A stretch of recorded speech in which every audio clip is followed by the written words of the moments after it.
Hey guys, welcome back. Tisha here, and we are back for another Sister Wives Season 10 review. This episode brought up different feelings. We're going to talk about it as we watch. Let's begin. Ariella is 4 weeks now, and she's doing well, and everyone loves her, which makes the bird so very happy. Despite her collarbone being broken during birth, she's healing well. Kody says that the bird's labor looked intense from the outside perspective, but everybody's okay. If he felt like Robin's labor looked so intense, I would wonder how he would feel about some of our other labors. Because how intense was Robin's labor really?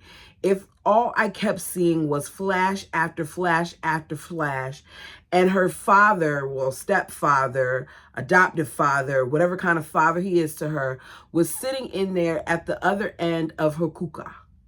How intense was it really?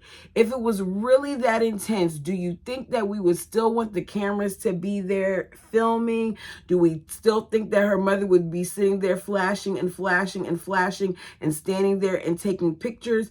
You do not have time for pictures during an intense labor. I'm missing pictures because my labor was intense, because doctors kept coming in and out of my room, because my mother had all types of prayer calls and stuff going on because of how extremely high my blood pressure was. And they were afraid that I was going to stroke out, but they were also afraid to give me a cesarean, because if they gave me a cesarean, then I risked having blood loss and having a stroke from that too.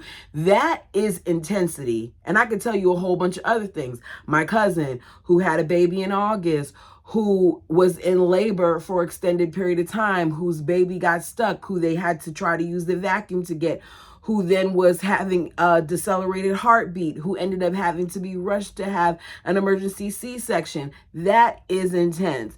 Robin being in discomfort while having a natural labor where she's not even making any type of major noises because her precious mother told her that that's not what she's supposed to do, that's not intense. That's labor, which is, part of the word labor.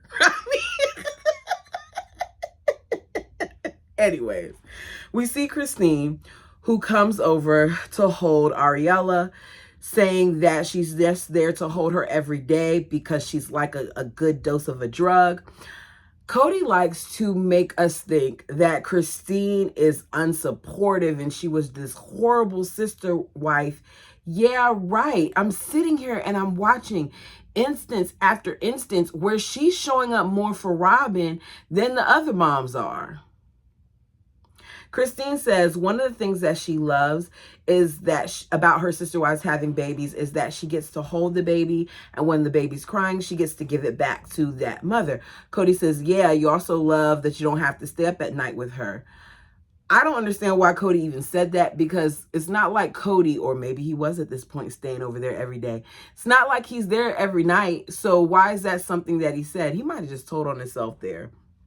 So she corrects him and says, I offered to stay the night. I offered it more than once to Robin so she can get some sleep. And Robin did say, yes, she did. Of course, the bird would turn that down. But I wonder why, number one, she turned it down. And two, why wouldn't she tell Kody that Christine's offered to do that? See, Robin has a tendency to act like she was just on Exile Island by herself, yet we see instance after instance where that was not the case. So they're talking about Hawaii. Robin doesn't know if she's going to go. Kody, of course, doesn't like that, because if Robin doesn't go, he's going to lose his precious wife there.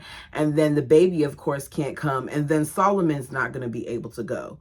She says that she's worried about how the baby will respond to the climate change in the airplane. And that part of her worries is reasonable. According to her, the baby won't be 6 months, and babies who aren't 6 months have not yet established their schedule. I guess I was blessed in that department because my child had a schedule before he was 3 months old. Now, yeah, he may veer off of it a little bit, but like bath time was at 7:30. I was washing him down. I was reading to him. I was doing all that when he was very little because I understood very early on the importance of having a schedule because I had to do what would work best for me. But I can understand her apprehension because the baby is young. Like at that point, you don't even have all your shots. If you do, well, never mind, because they don't believe in shots. Kody and Robin don't believe in shots. So yeah, but you're still fresh and you're still at risk for certain things because your immune system has not been built up at all when you're that young. I just don't understand why this wasn't considered prior to right now because they knew that Robin was just going to be having a baby when they even set up this trip to Hawaii. But ain't no worry. Y'all know Robin's going to end up going. Spoiler!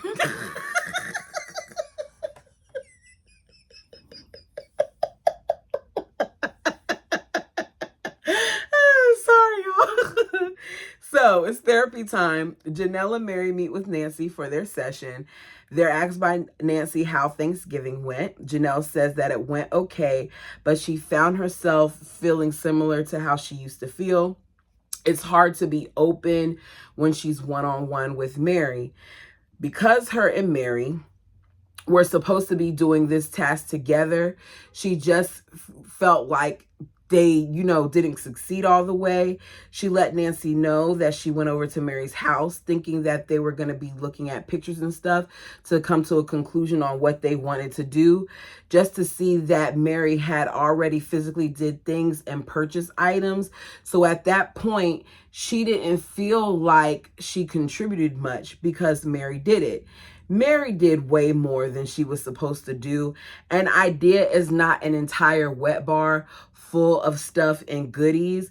That is on Meri, not Janelle. But rather than just going with the flow, Janelle should have let her know how she felt more. Like, Meri, I thought that we were going to do this more together. I wish that, you would have waited a little bit on this. Something as simple as that may have helped Janelle take a step further than what she would normally do. So they're trying to navigate to understand each other. I don't understand why this is so hard.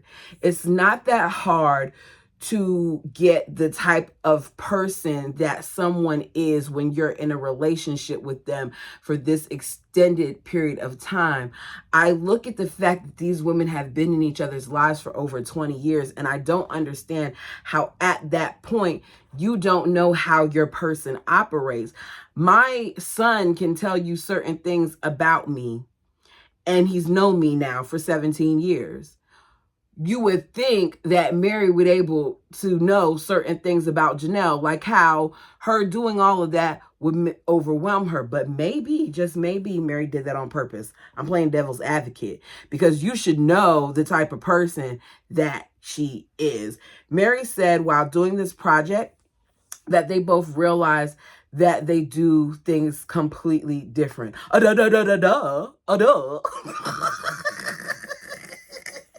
Like, duh. I mean, we realized this season one. We realized season one that you did things different. We realized season one that all of you do things different. None of you have that many similarities to me, which may be one of the reasons why people found this so captivating in the beginning, because there are like notable differences between these women. Janelle wants them to do some type of bonding activity while in Hawaii. Meri is hesitant, and Janelle feels like with what they're doing and the progress that they're making, that a bonding activity would be good, something that they'll both enjoy. Maybe they can find something goofy that, would make sense for the both of them. I don't understand why Meri's so apprehensive about this, but she is. Why exactly are these two so uncomfortable with being one-on-one with each other? Both Christine and Robin say having sister wives get along is important and that it makes a huge difference for the wives as well as them because it makes their quality of life better. I would think this too, because who wants to be in a constant environment that has tension or people walking on eggshells? Me personally, I wouldn't want to be in that. That's kind of what happened to Christine. Christine lived a lot of her life walking on eggshells because of her husband, Kody, and trying to appease him. And as a result, for a good portion of Christine's life, she was unhappy. Now here she is, present day, experiencing what it feels like not to have to do that and to be with someone who accepts her for all of her flaws, all parts of her. Janelle said that she now sees that there's value in pursuing these relationships and that 5 years ago, she would have never wanted to sit down and do therapy and work on this type of thing with Meri, but she really wants it now. So it's cool to see the evolution of them. Nancy says, you're just going to have to make some adjustments if we want to make this relationship more meaningful and dynamic. Meri says that there has been some adjustments and she's willing to continue to give it a try. So Kody lets us know that he and Meri are still trying to warm up their relationship, whatever that means. Her relationship, however, does seem to be going well with the family. He says that they were woken up by the catfish experience and it made them take a hard look at their relationship. Kody should have taken stock, a hard look, whatever he wants to call it, at their relationship a long time ago. If you're sitting there melting rings, if you're sitting there dragging her along, making her think that you want her, but you don't. If you're sitting there saying that you added the addition of Janelle, current days, this is what he says, because Meri was smothering him. If you're saying that the ladies weren't getting along and you never stepped in, like there were so many instances where it was blatantly obvious that he needed to work on his dynamic with his wife. Meri says they are really learning how to communicate in a safer way with each other. And they're just trying to work on things. It's clear at this point that if they can't even communicate, that basically Meri and Kody, they're not getting it in. Now, they aren't saying this, but we are seeing it. And later on in more recent years, we've learned that at this point, they weren't being intimate with one another. Even everything with them has to be surface level and light, because this is what Nancy has suggested for now. I feel like Nancy is trash. She's a trash therapist because surface level is not going to fix their problems. I feel like she jacked this family up too, because why would you keep wanting to brush stuff to the point where it's just at the surface when they've been operating from a surface level for years?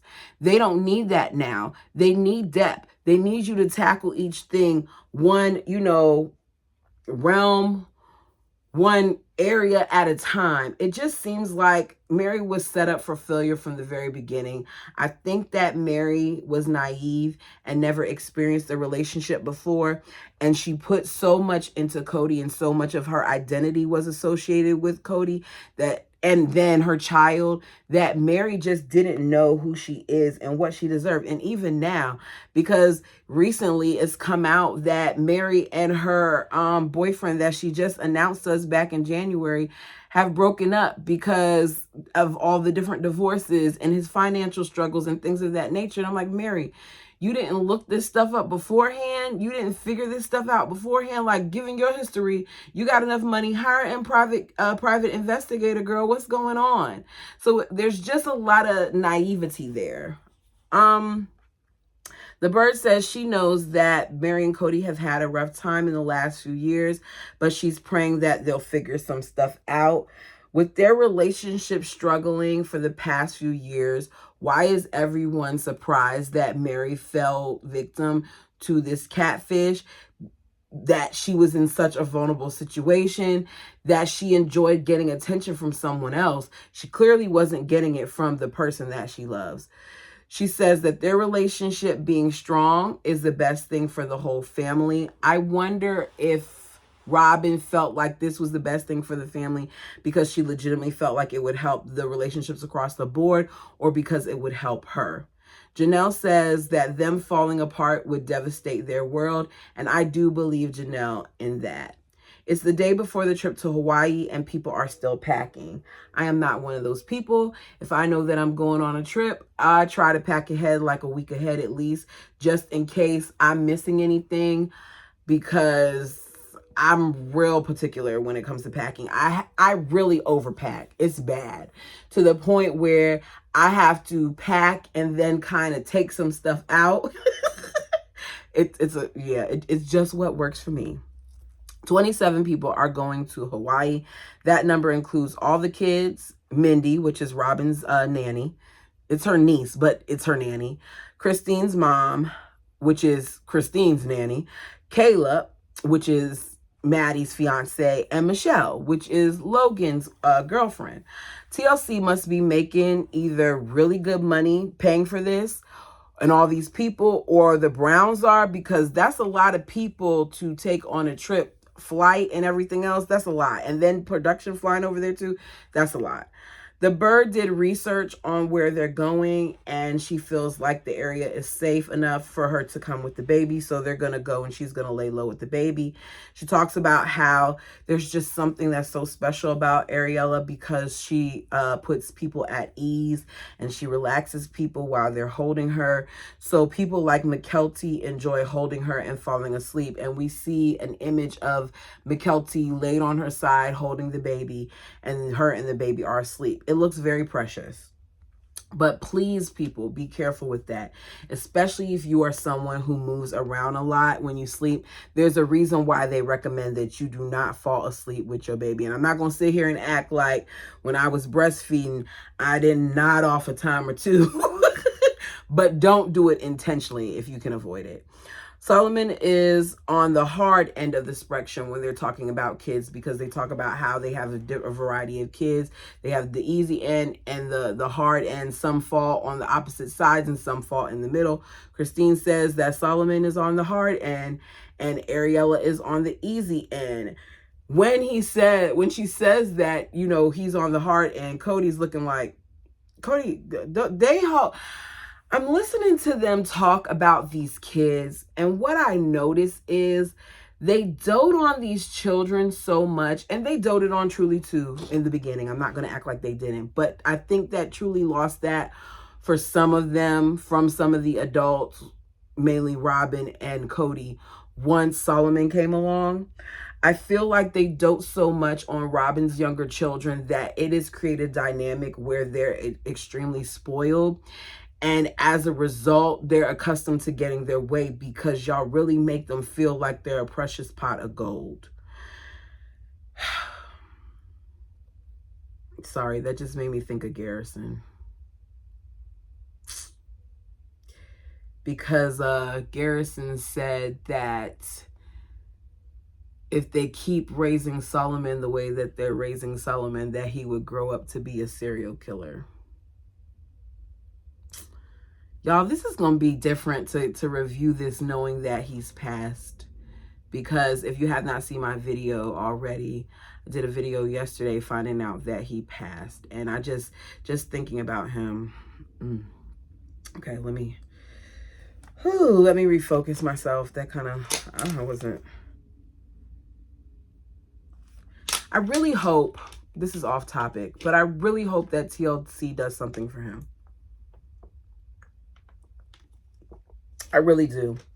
I feel like whether or not they decide to come back and do Sister Wives or not, that doesn't matter. But I really feel like they should do some type of Remembering Garrison episode where they show us all of the good things about him, all of his great moments, the quirkiness of him, how smart he was, how he would give Kody a run for his money. I think that would be a beautiful way to put something positive out there about him. It's just a thought. Okay, let me get back to this point. Where am I in my notes? Mykelti lives in St. George, and they thought that she was going to come back a lot more, but she is not coming back as much because she's enjoying St. George, and more importantly, she's enjoying her new boyfriend that she has, who we now know as her husband, Tony. It seems like all of the young ladies get serious boyfriends immediately and have those boyfriends become their spouses. So in some ways they did follow behind their parents.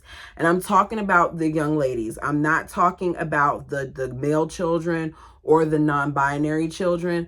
I'm talking about the ladies, because at this point a lot of the girls, well, not a lot, what, it's four of them? Wait, Maddie, Aspen, Mykelti, Gwen, they're married. And the most recent, I believe, was Logan. So they have 5 children that are married, 4 of whom are ladies. And it's just, yeah, they follow behind their parents' steps in some ways, and I don't even think they realize it, because they're all pretty young getting married. Even Gwen, who most recently got married, she's young. She's still in college. Kody had a talk with Mykelti about moving home and going back to UNLV. And Robin lets us know that it was like fire coming out. He says that she basically told her dad that Vegas is not her home anymore and that she's making her home in St. George. Who's surprised by that? She found a job that I'm guessing she's enjoying, and she found a boy that she loves. So that's the end of it. Meri asks for all the adults to come over. She asks Leon if, they could go get the adults because she wants Leon to be a part of this. Kody does not like knowing what this is about, because every time Meri has something to talk about, it ends up being something that, could be concerning. Christine says, Meri wants us to come over there, and at this point, I'm just trying to pack. Meri's standing there. She's nervous. She doesn't know how to begin. She says, with all of your encouragement and with you encouraging me to figure out what I wanted to do and who I wanted to be, I decided to do this. So she lets Kody know that she has a late gift for him. When he realizes that it's a birthday present, he's relieved. She said, I painted them to represent him and each wife as well as the whole family. So he opens up the first painting, and Christine gets excited and say, hey, that's where we're going. He then opens up the various tree gifts. The next one was the one that she did for Janelle. And immediately Janelle knows that picture was hers. She says she's impressed because of just how cool that picture and the other pictures are. She opens up Christine's. Christine knew right away that that was to represent her, and she hugs Meri and she says, Meri nailed mine, and that the paintings are perfect. The bird takes a while to realize that, even though hers was the first one, and she realizes that it's hers. Christine says that there are parts of Meri's painting that are very vibrant, because for the 4th painting, it's Meri's, and there's one side that looks more autumny, and there's another side that looks a little darker. So she says there are parts of the painting that is very vibrant, and there are parts that are very dark. And it's just kind of a representation of her and Kody, but there is hope in that picture.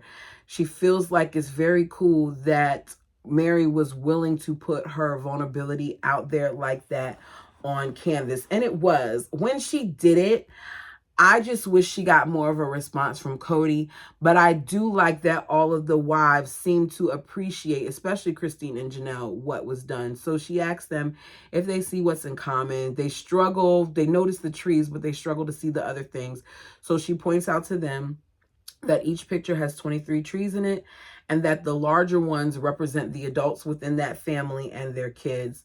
Janelle says, I love the symbolism, but what I like most is that she's in all of them and that there are 23 in them. She says, with everything that's happened, Meri does, I just want you all to know that I'm still here. The wives really appreciate it. Robin says that this is not my family without Meri. I wonder if she feels that way now. Kody says, here's the thing. I like that you're expressing yourself in something that we can all appreciate. Whenever I hear Kody say, here's the thing, or this is the thing, that's my cue for him not really liking something, for him not really being into it, or for him feeding bull. The wives love it. Kody, on the other hand, says that for him, he needs to let it sink in. Meri says that she knew that she would have less of a reaction than she wanted him to. She wanted him to feel the emotional aspects of the process. And I don't know why Meri thought that he would possibly do it. We haven't seen Kody be emotionally connected to Meri since the very, very first season. I feel like once Robin got pregnant, that was the end of it for Meri. Destiny in Kody's eyes had been fulfilled. He said he's in the process of shifting from anxiety to appreciation.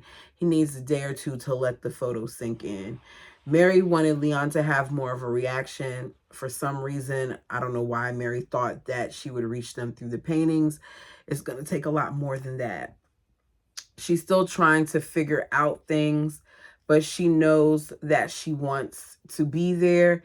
Even if things are hard and crazy and they have issues, she wants Leon to know that she's not going anywhere and that she wants to be in the family. Is this part of the reason why Meri stayed so long? Because of what Leon may think. Because to have another, just seems like she had 10 plus years of unhappiness. And so did Christine. Okay. It's 4:30 in the morning and the Browns are heading to the airport. They rented 2 buses to get there. We see them arrive in Hawaii's airport. Part of it is outside. It's very quaint. It's very cute. Christine points out that it's one of the coolest airports she's seen and that their family alone is taking up a third of their baggage claim area. So they're attracting a lot of attention. Cars that they were supposed to get, vans, they tried to give them something smaller. They tried to make it work, but it didn't work, so they ended up giving them vans. They arrived at their rental house. The kids and the adults are getting their laid, and then they receive a kiss on the cheek. The guys put them on the ladies, and the ladies put them on the guys. The little girls find it very awkward when they get the kiss on the cheek, whereas the boys are enjoying themselves. We find out there are 4 sets of suites and 2 bedrooms. The mothers will be in the suite with their kids, and the bedrooms, they can be dispersed, boys in one set, girls in another. We see them eat dinner from a local restaurant while Maddie and Caleb, Logan and Michelle are heading out to dinner for a double date per the suggestion of Janelle. They said that their family is a little overbearing and they talk over each other, all while sitting at the table. So this gives them time to just enjoy each other. We find out that it's Logan and Michelle's anniversary, so they cheers to a year. I think that they were drinking alcoholic beverages, but I know he had what looked like a beer bottle, but that could have been like a ginger beer or something. But anyway, they talk about looking at schools together. Once she graduates from school, then he's going to go to PA school. She told him if he's somewhere that isn't local where they need to move, she would like to be engaged if she were to move. She makes it known to us, the viewers, that that is not an ultimatum. He says that he gets it. That is a big move and he understands. Caleb says when it comes to a proposal and an engagement, I never feel like there's a perfect time. There were times that he thought he was going to propose to Maddie earlier than he did. Maddie gets choked up while talking about Logan and Michelle. She says their relationship is unique because Michelle softens Logan, that she's never seen her brother treat anyone this way, that he was the quintessential big brother that took care of them all. He was an adult, and that his whole life he was this way. He put responsibility over the things that he wanted to do. He put his life on hold, which is very much so why I believe that Logan is taking his time in building his family, because we know that he just recently got married to Michelle. They've been dating for many, many years, but that's fair. And I think that that's good for him.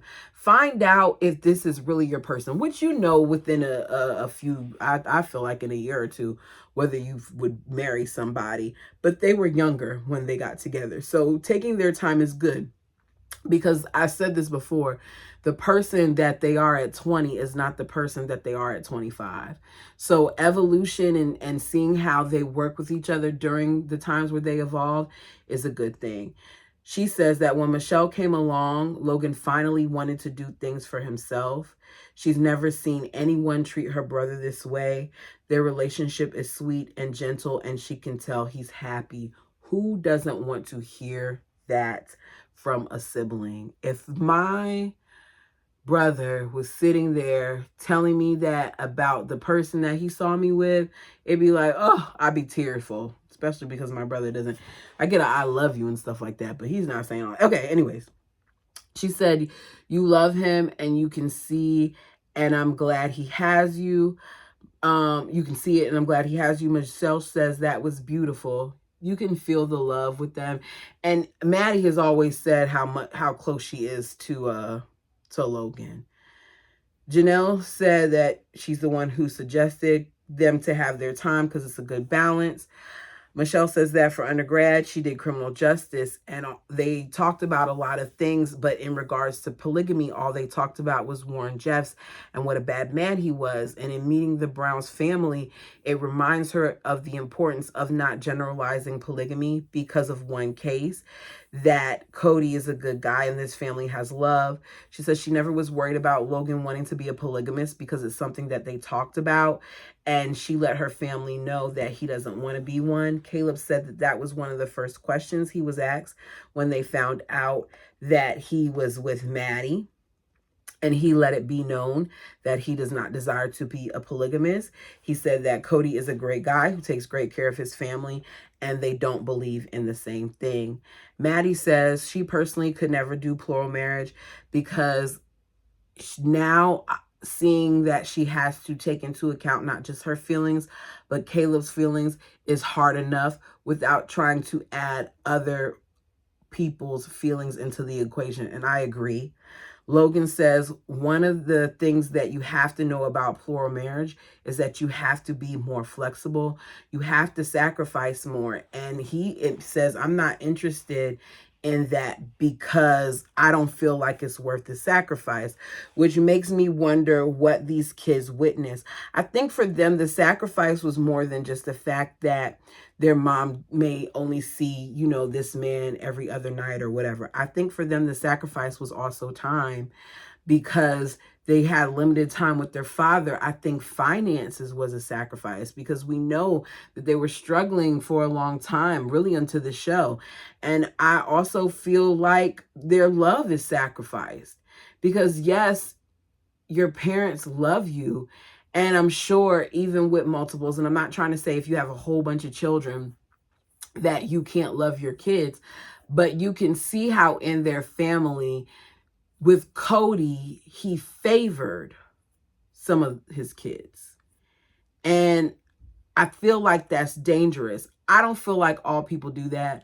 I know I say all the time that out of my dad's children, I'm his favorite, but you really can't tell who's the favorite. I just say that because my dad and I are a lot alike, and we can sit on the phone and talk for a really, really long time. Whereas I know, like, for example, my sister's closer to her mom than she is to my dad. So it just varies.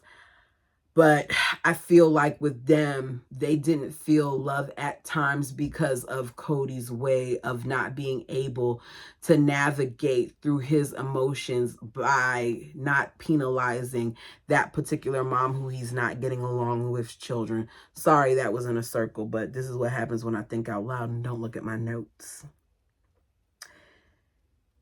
Caleb says, because he's asked by Michelle if he's going to wear camo. He says that his brothers and him have this thing where they're all supposed to wear some type of camo for their wedding. So him and Maddie are thinking along the lines of camo socks.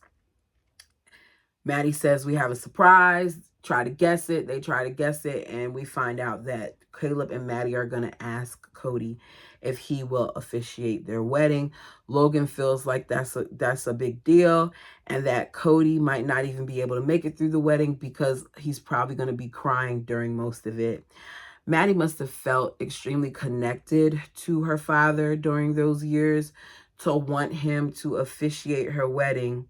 Logan says that it's only a matter of time before someone else gets married because they tend to do things in batches because of how close they are in age. So he went to school, then it was a batch of them going to college. No, there was a batch of, he went to public school first. Then it was a bunch of them going to public school. Then he went to college. It was a bunch of them going to college. And now with Maddie getting married, he feels like they're going to have a lot of upcoming weddings. Let me know what you thought of this episode. If you have if you have not done so already, please like the video. It helps me in the algorithm. Please comment and please subscribe. Until next time.